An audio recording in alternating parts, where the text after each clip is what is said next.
Walker. And I'm Lou Parker. The violence began after counter-protesters attacked the pro-Palestinian encampment. Multiple law enforcement agencies, including police in riot gear, moved in to break up the clashes. KTLA 5's Lauren Lister live now on campus with the latest on the situation there. Lauren? Yeah, Glenn and Lou, new reaction from UCLA students at this hour after their classes have been canceled following the night of violence. The encampment, that pro-Palestinian encampment you referenced is behind me to the right, are barricades that keep people away, keep that secure, and you can see law enforcement, California Highway Patrol, outside security here to have the secure presence that the university has promised. Now, here is the encampment, which is going into, let's see, what is this?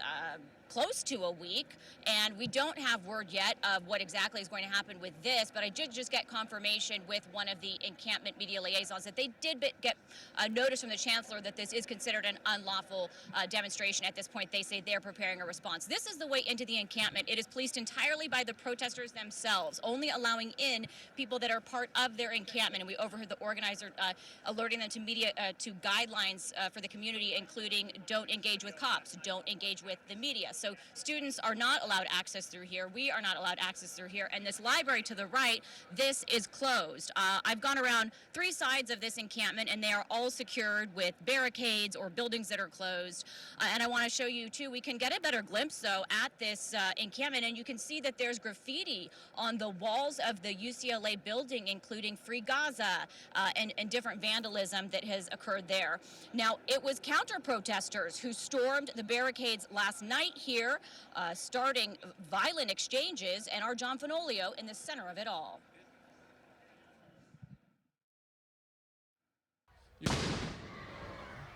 Oh my God. Let's go. We're out of here. Tell them we're out of here. Hey guys, we gotta go. We gotta go. Fireworks, fighting, the use of what appeared to be bear spray, dueling activist groups clashing, witnesses saying about 50 counter-protesters wearing dark clothing, hoods, and white masks covering their faces stormed the barricades to the pro-Palestinian divestment encampment and tried to tear down those barricades, appearing to be older agitators clashing with activists from the encampment. Law enforcement sent into campus to restore order, including the CHP and LAPD. LA Mayor Karen Bass in communication with the UCLA chancellor last night. Bass with a statement calling the violence abhorrent. The university today in a statement saying they are sickened by the senseless violence and it must end. The Jewish Federation of LA saying they are appalled at the violence, saying the actions of a few counter-protesters do not represent the Jewish community, which believes in peaceful discourse. We've been speaking to members of the UCLA community reacting to the encampment, to the violence last night, and to the cancellation of classes. I condemn it. I think it's awful in every regard for violence on either side. But I think it's awful to cancel classes. It's necessary, but it's not fair to us students who pay tuition to be here. You know, when we went through orientation, they promised they were going to take care of the campus and the people and the students, and they weren't there. So I'm pretty angry. If they wanted to have a peaceful encampment and they weren't blocking any buildings, I would be all for that. But I think when it gets to the point where you're blocking the library, where people are studying and classrooms, I think that's, when it affects others, I think it becomes too much, and I don't think it should be allowed to do that, no. Back out here live, no reports of any serious injuries or arrests. Liaison for the encampment says several people were in fact injured, and we actually did quite a lengthy interview with her that we'll bring to you in the next hour. That's the latest live here at UCLA. I'll send it back to you in the studio. All right, thank you, Lauren. Also today, protests in New York City are now underway at another major university. This comes after the NYPD moved in last night after orders to clear encampments at Columbia and the City College of New York. Our Samantha Cortese joining us live from the KTLA News Center with the latest on the protest in Manhattan. Hi, Samantha. Hi, Lou and Glenn. Right now, Fordham University needs to decide if they will uphold a red line. The New York College, it's a Jesuit university, is now dealing with protesters who've set up a Gaza solidarity camp inside buildings on campus. Administration gave them 1 hour to leave or face expulsion and arrest. NYPD is standing by with a bus ready to go. That was 1 hour ago, so we'll see if they uphold that. Also new today, we have learned 300 protesters were arrested in New York as the NYPD moved in to clear protesters on campus at Columbia. They also moved into the public areas of the City College of New York. And as we're seeing at campuses around Southern California, many of these people were not students.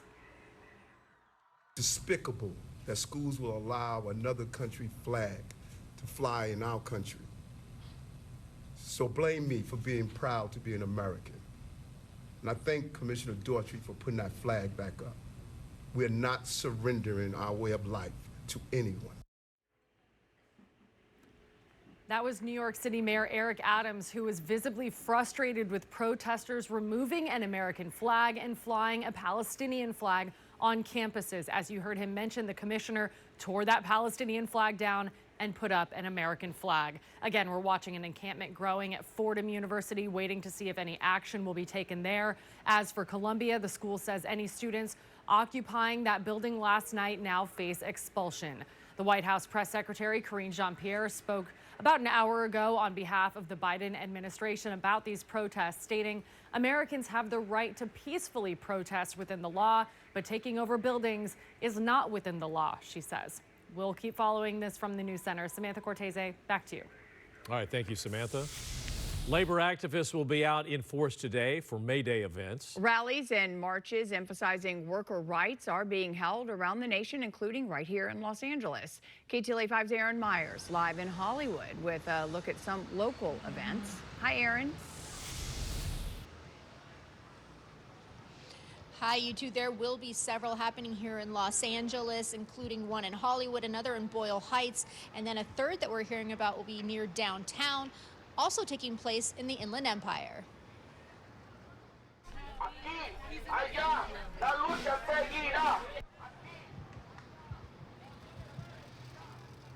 This rally and march started at 10 in Fontana. Organizers say they want to focus on vendor rights, unjust incarceration, immigrant workers, and more. They are calling for liberation and dignity for all workers. Along with the rally, there are street vendors and live music. Now, we're told a rally will also be held in Hollywood at Sunset and Gower at 2 this afternoon. The road closures should start around now, though, and we do have a map we can show you. Those are expected to last until about 5. North Gower will be closed from Sunset Boulevard to Hollywood Boulevard. Hollywood Boulevard will be closed from Gower Street to Highland. There will be another rally around 4 this afternoon at Hollywood and Highland, and they expect to clear the area by 5:30. The theme of that march is solidarity is power, the people united. Demonstrators want to raise visibility about the struggles of working class people and to demand dignity and respect. They are calling for better wages, housing for all, a path to citizenship, the right to strike, a ceasefire in war-torn areas, and for all wars to end. There will also be a rally at Mariachi Plaza for May Day Boyle Heights at 4:30 this afternoon.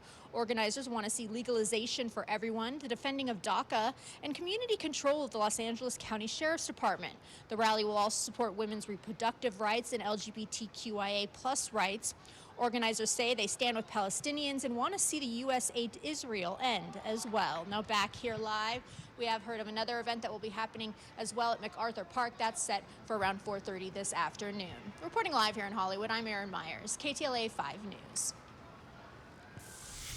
Well, downtown Disney is welcoming a trio of Mexican restaurants by a Michelin star chef. KTLA 5's Megan Tellis is in Anaheim with a preview. Hello and welcome to downtown Disney District. If you didn't know, now you know. There are 3 new restaurant concepts, I should say. One that's a bit fancier, you're looking at video now, one that's more fast casual, and one that is a center space for people to come at the district and gather together, eat, drink, all the things. It's called Centrico, and it's right here. I have Olivier, please. As the Vice President of Food and Beverage, Patina Restaurant Group, so much thought went into this entire concept, correct? A lot of thought. And, you know, it's really it's like a gathering place, right? I mean, it's a beautiful place for food, drink, just awesome things. Is this Stephanie we have over here that just threw down this drink? Talk to me about the drinks. Let's start with the watermelon and go this way. So here we have the Tropipop Crush. It's our watermelon-based cocktail, right? So there's vodka, charroux, which is like an aloe liqueur. It's really tasty. Then you have a mezcalita, which is our mezcal-based margarita with some wonderful flavors. And then on the right, you have our carajillo, which is essentially our version of an espresso martini. This is like a tostada on steroids. Very shareable, I would say. It is. That's our tlayuda, and you know, it comes from Oaxaca street food, basically. So you know, we want to take this wonderful dish and elevate it. It's something to share, like you mentioned. To understand it easy, right? It's like a really big tostada. There's cheese, there's beans, there's different kinds of meats. Right. I mean, it's all the things you want on a big tostada. And what is any restaurant if you don't have some fish? We're here in California, coastal town, coastal state, I should say. Right. We have a French fries because every restaurant needs that, and Everybody. a burger. But the burger, what is the Mexican twist to it? You know, it comes from I'd say some spicy jalapenos and some tasty cheese. The restaurants are right here, 1, 2, 3, steps away from each other. Yeah, I'd say, you know, we're open here every day starting at 11 a.m. So you got to come, you got to have a drink. You come before the park, you come midday from the park, you can pop in, you can pop out. The entrance is like steps away. I'm happy to see it's open now. Take a look at your screen. These are the 3 concepts. Write them down. Book your reservation. By the way, you don't need a reservation here at Centrico. I'm Megan Tellis. Thanks, Olivia. You've been Thank you. great. I'll send it back to you for now in Hollywood.